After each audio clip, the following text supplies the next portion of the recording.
am so happy to be here to have an incredibly good conversation. I know it's going to be a wonderful conversation, and you're going to just hang on every word. The amazing Ginny Mahar. I've known Ginny for quite a while, and Ginny she's worn a number of different hats. She has been a thyroid advocate, a content creator, kind of an influencer. In the old days, we didn't have that name, but we were out there educating and trying to help people understand what's going on. And she has been a real force of nature in the thyroid world. But one of the things that Ginny is now sharing with us is the fact that all along Ginny has been a Cordon Bleu trained chef. And she is just an incredible, incredible chef. But this is not the kind of food that Ginny focuses on, is not the kind of food that you think of from a chef. It's not pretentious. It's not obnoxious. It's not intimidating. It is just beautiful, healthy, and absolutely doable for the average person, including me, who is not a chef and not very particularly talented in the kitchen, except for, making up the pork chops or the chicken breast and the basic kinds of things. So today we're going to talk about Ginny's new book, and I'm going to hold it up. I don't know if it's going to be out of focus. And Ginny, hold up your copy if you would for us too. The Thyroid30 Cookbook, which is just out in the early part of 2026. And you can't maybe read all the little things, but it's AIP, autoimmune protocol friendly. It's paleo friendly, gluten-free friendly, anti-inflammatory friendly, dairy-free friendly. And it's got meal plans and 100 different recipes to help you restore your energy and thrive. So don't be misled by the title. It's Thyroid 30 because that's the framework that Ginny sort of came into as a thyroid advocate. She has been a tireless advocate for quite a long time. So she's bringing that in because people know her from her Thyroid 30 and her hypothyroid chef website. But what Ginny has done is just create 100 absolutely mouth-watering, amazing-looking recipes.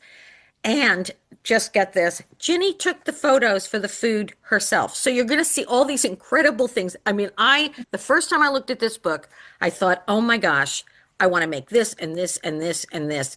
Now I have a hard copy. I looked at it electronically at first. Now I have a hard copy. I swear I'm going to have sticky notes on every other page because I want to make so many of the recipes in this book. And I have no doubt that you will want to too. So whether you or your friends, family, loved ones have a thyroid problem or not, I think this book is a must-have. For anybody who loves cookbooks, for anybody who loves healthy eating, this is a must-have addition to your healthy eating library because it's not only cookbooks, but it's also good advice and guidance on how to eat a more healthy diet. So Ginny, that's the sort of big build-up introduction, but I want to welcome you today to tell us more about your amazing new book. So thank you for joining me today.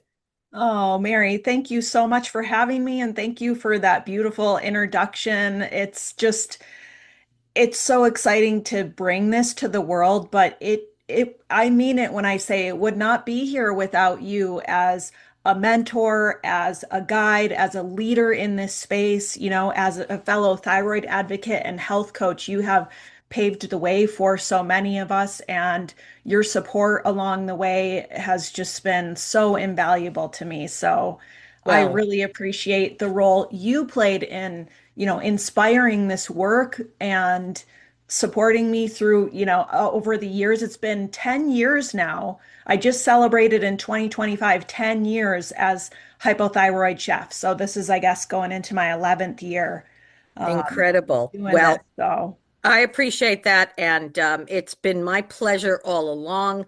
You and I have always shared similar values about patient advocacy and our approach to supporting the thyroid patient and autoimmune community. And so I'm so proud of you and so in awe of this book. And so I'm excited to help spread the word and help more people become aware of it. So let me start with a question. What inspired you to create the cookbook? per se? I mean, you've done a lot of work, you have content, you have recipes, you have videos, you've done a lot to share information, but what was it about putting it all into a book? Hmm.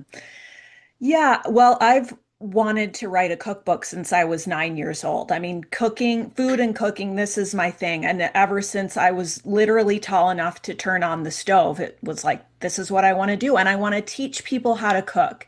And I think that's what one of the things I can offer this community, from the get-go. I knew like my story isn't unique. Like so many other thyroid patients, I suffered needlessly for years, not getting the care and treatment I needed and deserved, getting dismissed when I said, even though my TSH is normal and I'm on levothyroxine, I still don't feel well. I'm not okay. I'm sick and tired all the time. I that went on for 4 years, and I eventually hit rock bottom with that and went seeking better answers, eventually found more holistically oriented medical care, where my new doctor, one of the first things she talked to me about, in addition to, looking at all of the factors, medication and root cause testing and gut health and all the things, right? One of the first things she talked to me about was anti-inflammatory eating. And it was so empowering to finally hear food and lifestyle does absolutely makes a difference with this, especially for the majority of us with hypothyroidism who have uh, autoimmunity. Hashimoto's is the number one driver in developed countries like the US. So it was so exciting to hear and to know food and lifestyle does make a difference. There are changes you can make here. When I started that process with my new doctor of like reclaiming my health, it wasn't a year even. It was like a few months of really like I feel like myself again. I have energy, like I'm me again, and I thought that the thing that I feel like I can really offer here and serve this community with is the fact that I'm also coming to this as a chef. Because like I said, my story isn't unique, but I went through that process as a chef. So at the same time that I was so empowered learning about anti-inflammatory eating and things like some of the very common dietary triggers that thyroid patients have, foods like gluten, dairy, of course, the typical inflammatory ingredients like all the refined flours, fried foods, lots of sugar, ultra processed foods, cutting all those things out. It was like in addition to that like joy of now I finally have some answers and something I can do, I also went through this grieving process of I can't cook what I want anymore. I can't just think about what do I want this to taste like? What I just want something crispy, salty, crunchy, sweet. How do I make that? It wasn't about that anymore. It wasn't about just like this creative freedom. It was now about working within limitations Mhm. and really shifting my focus, adding a new filter to all my decisions about food. Will this meal or this food serve and support my well-being, or will it diminish it? Because it did have a huge role in me reclaiming my health, and it still does. The changes I made back then, you know, in for the most part, I've stuck with through the last 10 years and have been able to maintain vibrancy, health, enough energy to do this, to write a cookbook, which is no Yeah. small feat, and when I went looking for like, well, where are the recipes, right? Where are the other thyroid friendly recipes? Where's the anti-inflammatory? At the time when I was starting out, there wasn't a lot of that out there. So I thought, well, I've got something to offer here. I'm already doing this. I'm already making new recipes. I've already had, a number of food blogs. Was working as a cooking instructor, so that teaching part, that's always been a passion of mine. I think we live in a time where even just basic cooking skills are a roadblock for many people. So Yeah. just teaching people how to cook with real, whole, colorful, nutrient-dense foods is something that I can share. So I've it's just really a dream come true to be able to offer that in cookbook form. And of course, Thyroid 30 along the way, we know it's not just food, right? Food is a very important piece of the puzzle. It's not the only piece, but it is a piece of the puzzle people tend to need the most help and guidance with. Yeah. But we also got to bring in those other lifestyle factors too, right? We can't get too laser focused on just food alone. So there's also all the other things, right? We've got to prioritize our sleep and sleep hygiene. We need to be mindful of our exposure to environmental toxins. We need to be doing things to nurture, nourish, and support our gut health. We need Hmm. support. We need to be taking our medication in a consistent way. And if we are Hmm. on targeted supplements, those as well. We need to be moving our bodies regularly. So that's where Thyroid 30 came in. And I was on, this journey myself, right? I'm making these changes myself. I'm going through this myself. I'm getting my health back. I'm empowered. I'm loving it.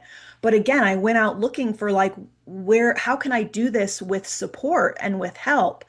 And it wasn't out there. I found another group that it was like part of a CrossFit greater, kind of like Hmm. like a lifestyle challenge thing. Right. And it really helped me get through that time of like, how do I make all these changes in a way that is not just for 30 days, I can like start to really build a lifestyle here. I'm Hmm. looking for a way of life. I need to do these things, not just for 30 days or 90 days or whatever during a program. I need to figure out a way to do them consistently. So I found that support system, but it was like these aren't my people. This Why doesn't someone create this for people like me who Hmm. have thyroid issues, who a lot of us have autoimmunity. We often have a more narrow road to go down, right? With our like how resilient we are to things like workouts, or some of us are dealing with challenges with our energy. We're not feeling well. So how am I going to like be cooking all these meals if I don't feel well? All Yeah. those things kind of come into play, right? Hmm. And so it hit me like a lightning bolt one day. I was like, it just sort of came together in my mind. Like I'm going to create this for people like me because I need it. And I know I can't be the only one. So, I shared that idea with my former business partner, Dana Bowman. And together, she and I kind of created the Thyroid 30 system, which is built on what we call the 8 daily rituals of thyroid healthy living, all those things, the sleep, the gut health, the Hmm. exercise, the everything. And so it was all built into this system that answered that question of it's not just what do I need to do, it's how do I actually do it? Hmm. If I'm working with a practitioner, how do I take like what I was learning from my doctor at the time? How do I take her recommendations and Yeah. actually do them in a consistent way in real life? So Hmm. that's what Thyroid 30 is. So the book is both. The first almost half of the book is a lot of information on why food and lifestyle is important, how the thyroid works, just that basic stuff, but also the Sure. Thyroid 30 system, how that works, and then giving people the tools of here's the Thyroid 30 system, here's meal plans and recipes to like make this easier and more doable for people. So that's really, that's the whole story of like how this came to be, Hmm.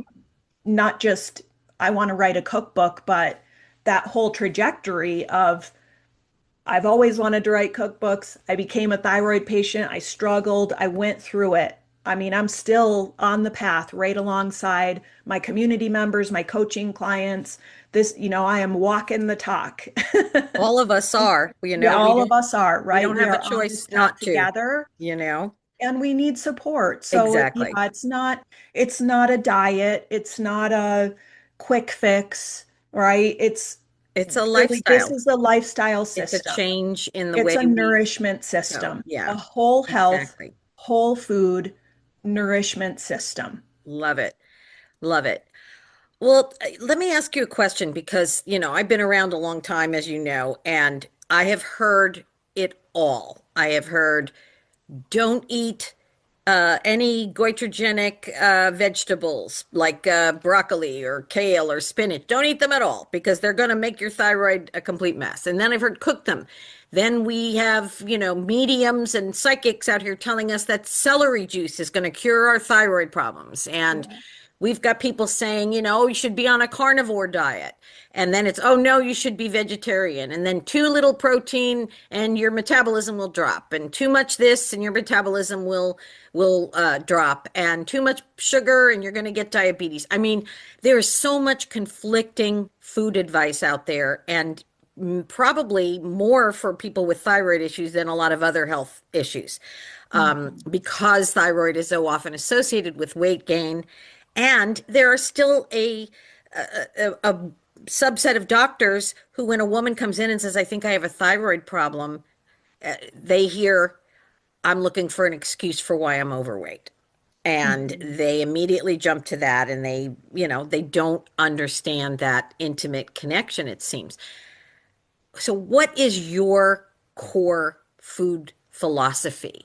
What is it that Mhm. you hope readers, including thyroid patients in particular, will stop stressing about, given Mhm. all of this conflicting chaos around us when it comes to food? Mhm. One of my highest hopes and intentions and goals with all the content I create, especially this book, Mhm. is to help restore people's trust in themselves and in their ability to make the right choices for their health. And part of that comes from tuning into your body and the feedback that it gives you about the inputs that you give it. Because there is no one size fits all. There's Never. no one thyroid diet, right? We've got to discover, we have to sort of go through that process of discovering what works for me and my body. And you're right, there is so much conflicting, contradictory, also incorrect information out there. There's so much food fear. Oh, it breaks my heart how many people come to me in this state of like paralysis. They're afraid to eat fruit. They're afraid to eat carbs. They're afraid to eat oats. I'm not saying fruit, carbs, and oats are right for everyone. We all have unique circumstances we're coming Hmm. to this with. So Yeah. I want to help people like let's help you through that process of getting in tune with your body, listening, honoring the feedback it's giving you, understanding the process of things like the elimination reintroduction process with certain Hmm. foods to really hone in on and discover what foods are maybe driving which symptoms in my body. Hmm. Because like when I was starting out, I knew I went through this process of like I was teaching all these cooking classes at the time, like classical French type stuff, and I was telling the director of the cooking school, I can't do those classes anymore. So I was leaning towards more like health oriented um, cooking classes, but I hadn't figured out like what foods were driving which symptoms yet. I knew food had it was a major factor for me, but I didn't know like what foods are the problem for me. Right. And there's those common like dietary triggers, gluten, dairy, eggs, grains, nightshades, but it really depends on the individual. You and I were talking before the show. We were talking recipes. What's Mary going to Exactly. do with her glut of spaghetti squash, right? And Right. it was like, you can do some dairy. You're not super sensitive to gluten. It really, after coaching literally thousands of people through Thyroid 30, there really is no one size fits all. So we've got to lean into that nuance and personalization. Hmm. And there are some tools and things that make the process easier. And it's also like, okay, Ginny, like give me a starting point. That's also what Thyroid 30 does. And I think that's where some of those common dietary templates can be really helpful starting points. Hmm. So the way the book is organized, all the recipes are gluten-free, dairy-free, refined sugar-free, free of ultra-processed foods. I also did not include soy in the book. Hmm. most of the recipes are paleo. Many of them are also AIP. So that's what I call level 1, 2, and 3 in the book. One is gluten-free, dairy-free, two is paleo, and three is AIP.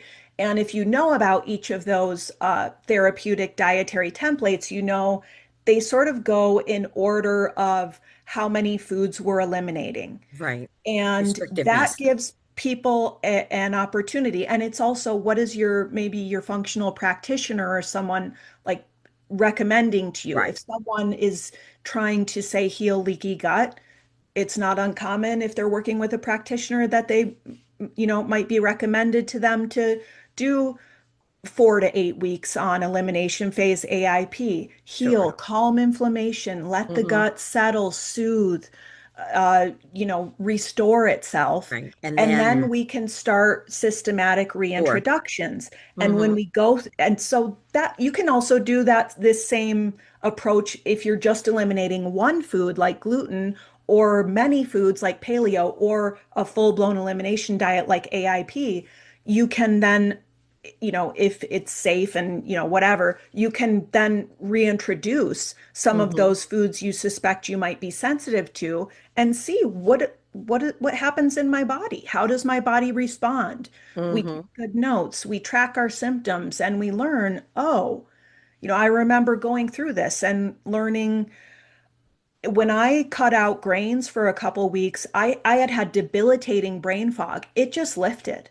I got so much mental clarity back. Do I eat grains today? Yep, I do. They're not a huge part of my diet. That Hmm. that old food pyramid, right? With the grains that is not the way that my body thrives. I know Hmm. that. So we also, it's not always like a all or nothing here where we can never have grains or never have eggs or never have things that might trigger symptoms if we overdo it. Sometimes it's also we're discovering those thresholds that we each have Right. personally Right. That makes sense. so that we can have some food freedom. We have flexibility. We can do things like travel and dine out and go to parties and enjoy our friends and our loved ones Hmm. without feeling so stressed out. So we go through this process so that we can define what are our dietary hard lines, the things that I really do need to avoid 100%. Many of us have those and they are Hmm. real and we got to learn to work around them. A Right. lot of people in the thyroid community feel better by eliminating gluten. A Hmm. lot. That is a real thing and something we have to learn to navigate. We need recipes and tools for that, right? Exactly. A lot of us also might learn, well, with other things, I can have some. So I'm going to use that wiggle room when I travel, when I dine out, when I go to parties, knowing I can have a little bit of dairy. I can have a little bit of this or that without falling into a symptom flare or getting really inflamed or ending up with debilitating brain fog, right? So, Right. But so yeah, before that's we had a thyroid condition, we may never have even noticed. I mean, we just ate dairy indiscriminately or gluten indiscriminately yeah, or nightshade vegetables or soy products. We didn't have to think about it. yeah. Now, if you know what's sensitive, what you're sensitive to, or you know what your triggers are, you're going to be able to decide. I mean, like I told you before, I'm lactose intolerant. I can eat sheep and goat cheeses and things like that pretty well, but cow dairy, it's a little rough. But every once Hmm. in a while, I want some regular old ice cream or cream. Yeah. But I know if I'm going to do that, that number one, I got to balance it out with some proteins and things to calm my system. And number two, I'm not going to overdo it. I'm not going to have a Mhm. whole pint of Ben and Jerry's because I will pay for it with pain and discomfort. So you get judicious about Yeah. your use of things that may be triggers or issues for you. You become more sensitive to it and you learn moderation and how to use it when it really counts and Hmm. not just uselessly. And that's where I think Yeah. this cookbook comes in because every ingredient is really carefully chosen to make maximum flavor, maximum benefit, and it works so beautifully together. Hmm. One of the Well, things I want to make sure that our viewers understand is if you never in a million years thought about AIP and anti-inflammatory and gluten-free and paleo diet, if you don't care about any of those labels or any of those titles, but you're somebody with a thyroid condition or a hormone imbalance or some chronic health issues, and you just want to eat healthier, this cookbook is for you. You don't have to know anything about all of those other systems. You don't have to be following any of those other systems. You just have to be somebody that says, you know what? I'd like to up my game a little bit in terms of the food that I'm making and the health of them. I want to figure out some substitutions and some new ways to look at things to make things healthier. So that said, I have a question. Is there a recipe in the book that feels especially personal to you, or that was a turning point, or just a complete shocker, like something you just discovered by accident? What's the sort of near and dear to your heart recipe in here? I know they all are, but is there one in particular that speaks to you? Oh gosh, that's such a good question. Okay, let me think about that for a minute. And thank you for bringing that up because it's important to note too that it's not just about what's not in the recipes, it's about what's in them. And the base foundation is, you're right, this is for anyone who wants to eat more colorful, nutrient dense, anti-inflammatory meals, right? There is tons of data behind this. It's Eat the Rainbow. It's very, lots of colorful plant foods, adequate protein, healthy fats. So it really is for everyone that way. And so I guess when I think about this is let's talk about dessert because, who doesn't love dessert, right? And this is just the first one that comes to mind. I'll probably think of something else after today's interview, but the first one that comes to mind is these almond butter chocolate chip blondies. Mm-hmm. Um, Show us a picture. yeah, I will. The reason it comes to mind is because I think so much of this is about redefining the way we think about food. Mm-hmm. And I refuse to believe that something like dessert has to be this naughty thing, right? We're doing something bad by eating this, An and this is indulgence, an yeah. indulgent, and that it has to be made from all these. I mean, you think about a lot of traditional baking recipes. White sugar, white flour, they are Butter. very inflammatory, right? Yes. But I'm like, there's gotta be a way to enjoy these things, these foods, have these celebration foods Mm-hmm. that isn't like bad for us. Those two things, enjoying our food, indulging, celebrating with food, and nourishing our bodies are not mutually exclusive. I Mm-hmm. refuse to believe that. That's a big part of like my passion and philosophy. So these are the Ooh, chocolate look at almond those. protein Oh blondies, my gosh, those look yummy. and they're so good. They're like just what you would want from a blondie. They're kind of like fudgy inside, Uh-huh. and but they're made with almond butter, almond flour. There's no white sugar in them. There's just enough maple syrup to like give them enough sweetness. Mm-hmm. There's also some, there's chocolate chips. There's lots of antioxidants and polyphenols Mm-hmm. in chocolate. Um, there's also some collagen peptides in there. So there's 9 grams of protein Okay. per bar in Which we here. like. Yeah, there's healthy fats. There's Uh-huh. not a ton of sugar. Like this is something I think you could this could be like a post-workout treat. That's Sure. not going to Sure. spike your blood sugar through the roof. Exactly. So Exactly. that's And they that just taste is the good. I first mean, one that comes to mind. It's just about like redefining yeah, the way we really think about our food, that exactly. it can be both, right? It Right. doesn't have to be either it's good for me or it tastes good. It can be it tastes good and it's good for me. Well, all I Even can think even for of, something like this, which is, sure. it's a dessert, right? We don't want to be eating desserts for breakfast, lunch, and dinner, Right. but But they still a can be treat, but part it's of a healthy life. I just keep remembering, Jenny, my daughter went to a school that had a lot of emphasis on healthy living and they did yoga and all this kind of thing. And it was a great environment. But they had in addition to all the no nuts and the normal rules that they have in schools today, if you were going to bring in a cake, they said it had to be gluten-free, dairy-free, sugar-free. And I think it was gluten-free, dairy-free, sugar-free.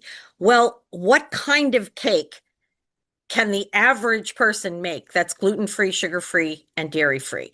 So I remember at one point they ordered a cake from a bakery and they brought in this cake. It was like an anniversary cake or something. And the kids, I said to my daughter when she came home from school that day, I said, "Hey, how was that gluten-free, dairy-free, sugar-free cake?" And she said, "It was like eating cardboard, Mom. It was awful." And, Yeah. and then I see people that are on, and I've coached with people that are on thyroid, specific diets that they think are going to be healthy for themselves. And they're just, they're saying, if I have to eat another bowl of kale or more lettuce or plain chicken breasts or whatever, I'm going to scream. And that's the thing that I think that just I love about this cookbook is this is not about feeling sorry for yourself because you're eating gluten-free, sugar-free, dairy. This is actually like you feel like you are indulging yourself, but you're not indulging yourself in a way that's bad for your health. You're indulging your spirit, you're indulging your heart, you're indulging your taste buds, but you're not indulging yourself in a way that's going to hurt you with things that are going to cause more inflammation or symptoms or problems. You're actually treating yourself with incredibly delicious food. And because it shouldn't be about things that are dry and boring and don't taste good. That's the thing. Everything in this cookbook tastes good. And all the things I haven't cooked yet, I will be cooking them. So, and I haven't found one recipe yet that isn't a winner, like a straight out winner. Uh-huh. And so, I mean, I guess I want people to understand as somebody, I've been cooking for a long time. I've got two adult children, so I have made a lot of meals, and cooking fatigue is so Yeah. real. And especially when you're hypothyroid or you're going through perimenopause or menopause or you're PMSing or whatever's going on in your life. There's so many reasons for us to be tired and pooped out. It is hard to be cooking when you're busy and tired. And, Mhm. so tell us a little bit about how you designed these recipes, because none of these are 5-hour recipes. This is not Yeah. Julia Child in the kitchen spending hours and hours and all day. You had a sort of a particular focus when you put these recipes together. Can you tell us about that Mhm. and how it sort of fits into the, tired world of thyroid and hormone patients? Yeah. Oh, yes. Yeah. Most of the recipes are done in 30 minutes or less. Love So that. I mentioned I've had food blogs in the past. I've been, food writing and just doing recipes for a long time. Started cooking when I was 18, the whole, I've done it all, right?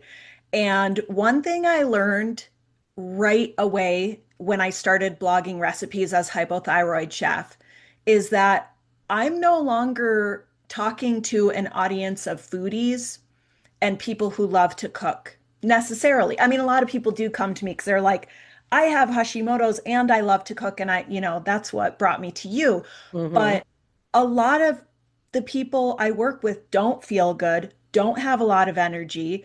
They don't necessarily want to do a lot of cooking, want to spend a lot of time on cooking. Maybe they don't know how to cook. Like we talked about, there's a lot of people today who don't even have like those basic cooking skills yet. They're just figuring so much out and they don't feel well. So it's got to be doable.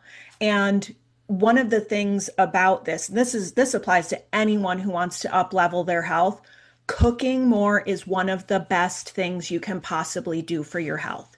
Hmm. You're going to naturally eat fewer calories. You're going to naturally eat more fruits and vegetables if you cook more. You're going to naturally like increase your likelihood of achieving and maintaining a healthy weight. You're going to naturally significantly reduce your risk of lots of chronic diseases like diabetes, obesity, all-cause mortality. You know where I learned that, Mary? Harvard. I did the Harvard Chef Culinary Medicine Certification Program, and that's Wow. what it's all about is and it has to, it's Harvard, so it's got to be based on a lot of hard, wide-ranging, solid scientific data, and the data is in cook more, right? So how are we going to do that? And what people find is the more I cook, the better I feel. Well, okay, so how do I do this in a way where the majority of the time, it doesn't have to be 100% of the time, but the majority of the time, I am eating whole food, home cooked meals. That has to be doable. So that was absolutely, that's an intention in all the recipes I create is this needs to be doable and approachable for people. So Hmm. instead of coming to this like, I need to be the chef that impresses and blows their minds, I am serving this community of people, most of whom have a chronic illness.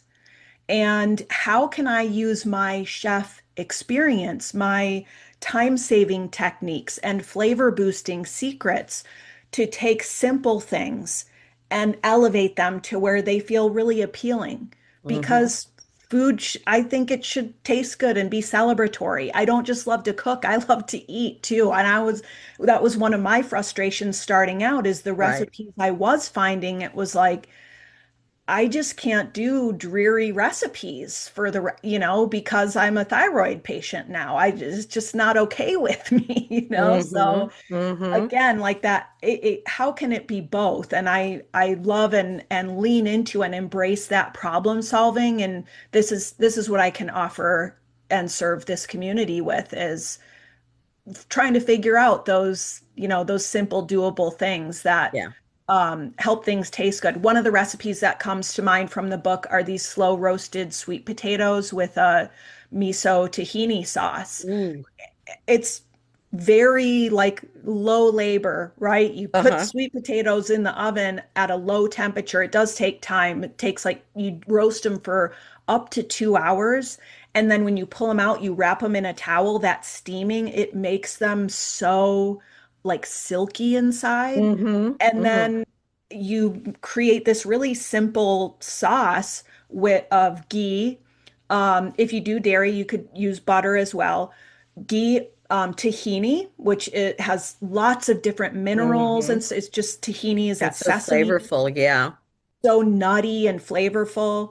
Um, and then the miso adds umami. It's this salty fermented paste. I love to use chickpea miso. It's soy free, which is important Hmm. soy can be Sure. another common trigger for thyroid patients. Right. So I like chickpea miso, and it also has probiotic cultures in the miso. So it's gut friendly, it's nutrient dense, it's rich, it's luscious. You drizzle that over those silky, slow roasted sweet potatoes. It's like I'm in Yeah. heaven. But This when is you're eating so those silky, delicious. slow roasted sweet potatoes, you're not thinking, oh, it's got probiotics and it's got carotene and this. No, No. you're thinking, this is so good. Well, I'm thinking both because I know for me and a Yes. lot of people in my it that enhances the enjoyment. It's like Okay. this tastes great and it's good to me. That's like, The the Holy rose Grail, right? crown, like that's the best feeling. Well, I think maybe people can be thinking to themselves, I'm eating this, but I know it's good for me. Yeah, And it tastes yes, yeah, amazing, but I know it's not, but I'm not indulging. I'm not cheating. I'm yeah, doing something that's also healthy and yeah, it tastes good, which is just, yeah. absolute cherry on top, right? But the labor on a recipe like that, Yeah, that sounds like it. it's very I mean, the minimal. prep time is Anyone what, can a do minute or that. two, Yeah, I it's not a mean, lot of time. less than 10 minutes of Yeah, total cooking, like active cooking time. right. Other than that, it's And sitting in the oven, so we're not worrying yeah, about it. Yeah. yeah, Well, I love the idea because we think about diets and so many of us in the old days, I remember, going on diets and things and it was, the dry baked chicken breast and the flavorless cooked vegetable and a half a baked potato with nothing on it.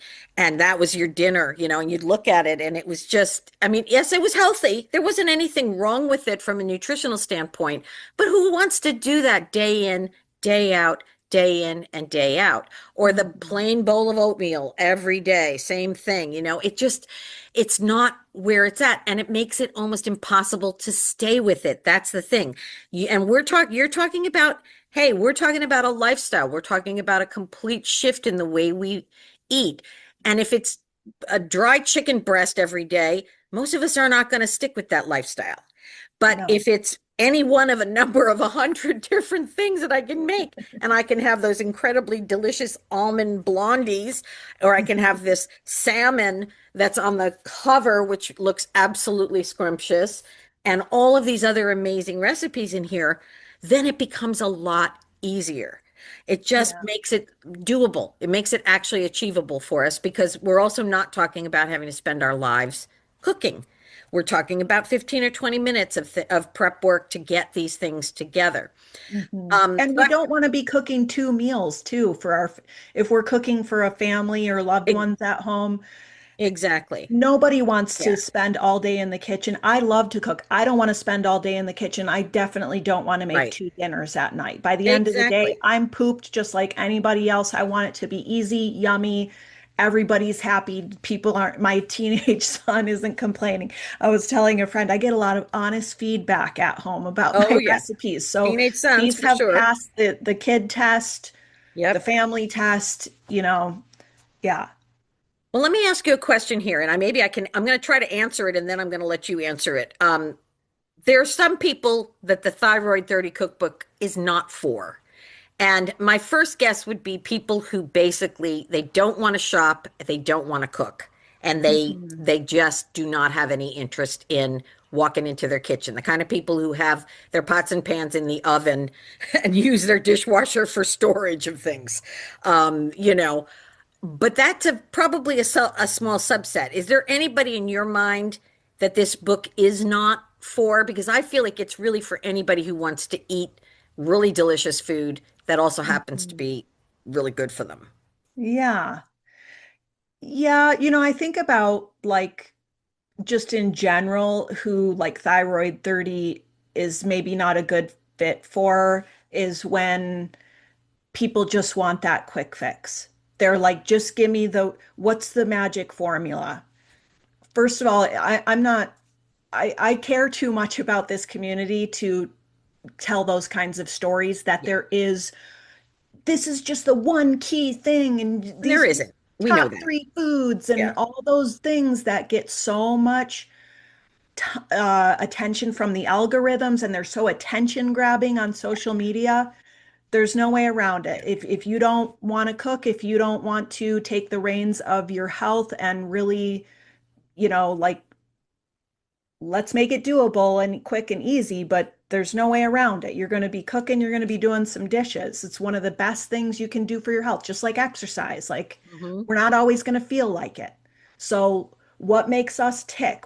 Let's get to know ourselves. And, so if you don't want to like really take an active role, I think, in understanding what works for me, how can I make this more of a habit for me, and are just looking for that, like just tell me what to do and give me the quick fix thing. Hmm.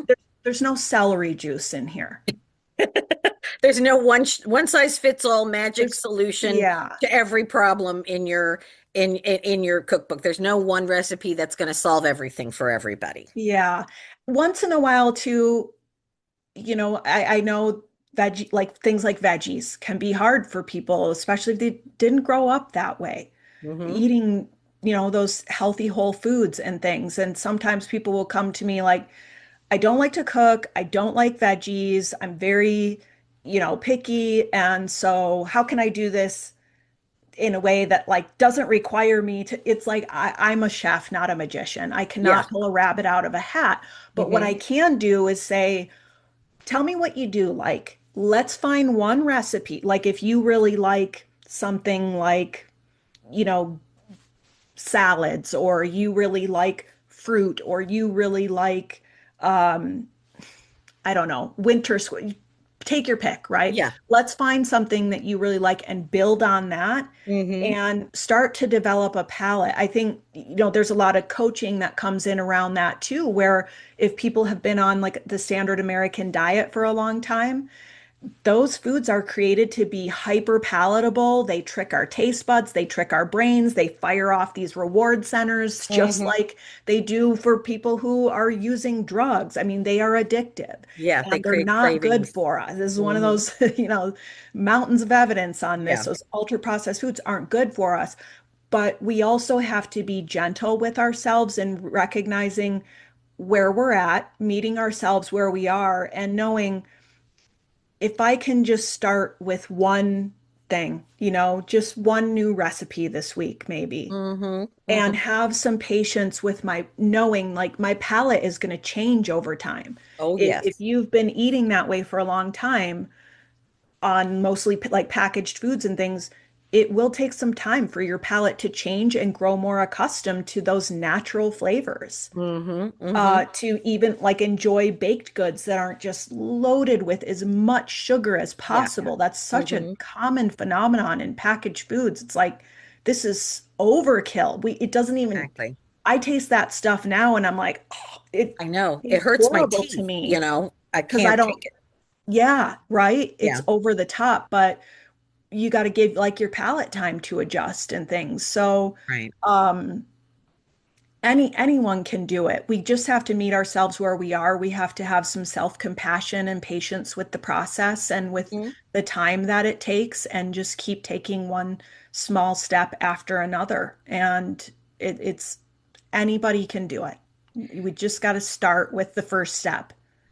Well, I have one more question for you about the book. If someone could only take away one lasting habit or one insight from the Thyroid 30 cookbook, what would you hope it would be for the average reader? Mm, yeah.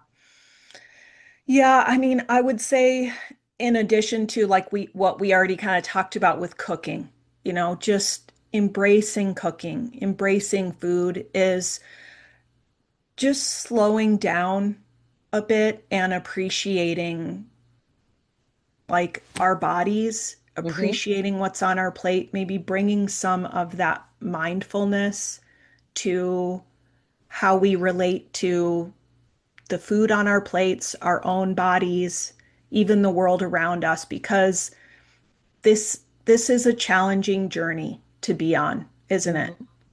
And we're all on that path together, and we've got to come to it with some self-compassion, with a mindset of progress over perfection, with patience, Hmm. and also with just the simple like just try to pause, take some deep breaths before you enjoy that meal. Know that like you did something really good for yourself. Hmm. Celebrating those small wins of I did this. I created this meal for myself or me and my family, and just appreciating like the colors, the nature's amazing. Look at all the things we have to make meals with. Hmm. So Absolutely. I guess that's sort of what comes to mind after that is that uh, gratitude and mindfulness piece, I think, can go a long way on this journey of Hmm. just uh, keeping us in a positive mind space, focusing on what we can have and what cheering ourselves on for what we are doing versus all the things that aren't quite what we want them to be. There's always going to be those things. We Right. all have that negativity bias. We're going to be like, I still cry sometimes, Mary, that I can't tolerate a lot of gluten. I Hmm. miss wonderful, like fresh baked, really good sourdough bread is like one of the Hmm. most elemental thing, Hmm. Hmm. there's gonna be those times where we just it's hard, you Right. know? Right. So all the more reason to come to this with just that love and And mindfulness also and to gratitude. find things Yeah. that make you happy and Yeah. that you can enjoy. Maybe won't satisfy the itch for a piece of sourdough bread here and there, but is going to keep you sustained and fulfilled and happy and in a lot of other Yeah. ways. And I mean you're going to find it. I have to say again, I'm going to tell you this is a fantastic cookbook. And it's not just a cookbook, it's really a manual for eating and living in many ways. I mean, Ginny is talking to us about mindset and everything else, but it's infused throughout the book. It's in the recipes, it's in the philosophy, it's in the approach to it. And it is not about depriving yourself. It's about rewarding yourself with healthy food that tastes amazing, not boring, dry, same old stuff that we expect as diet food or healthy food. Or, I remember in the old days, this is probably even older than your mom, but I remember like my mom's age group being on a diet and they would all sit there with their cup of cottage cheese and little thing of tuna fish on the side, and that would be their diet lunch was the cottage cheese and the Mm. tuna fish and a couple of saltine crackers. And how boring, how Mhm. absolutely boring and flavorless and dull. And it's no wonder that I think every time I saw my mom and her buddies all go on those diets, it would last 3 days and then they'd be back to the same old thing. And that's not what this is about. This is about healthy and taking care of ourselves and being kind to our bodies with the food that we nourish ourselves with. And the spirit, because food is not about just eating, it's also about connecting and being with family and everything else. Um, Ginny, tell us where people can get the Thyroid 30 Cookbook and what other offerings you have, where you are on the web, on social media. So Yeah. everybody who wants to find you can find you and take advantage of all the amazing things that you have available for people.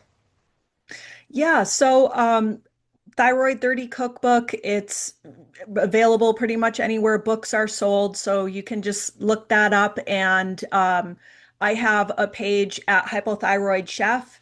If you go to my hypothyroidchef.com/cookbook, there's some extra goodies there you can check out, more information on Thyroid 30. So yeah, there's more details there. I'm on socials at Hypothyroid Chef, no dots, no dashes, just all one word at Hypothyroid Chef.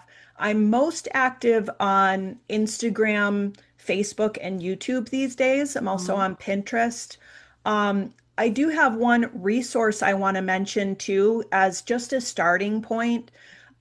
It's a thyroid-friendly grocery guide, and I love this resource because it's an imagination tool.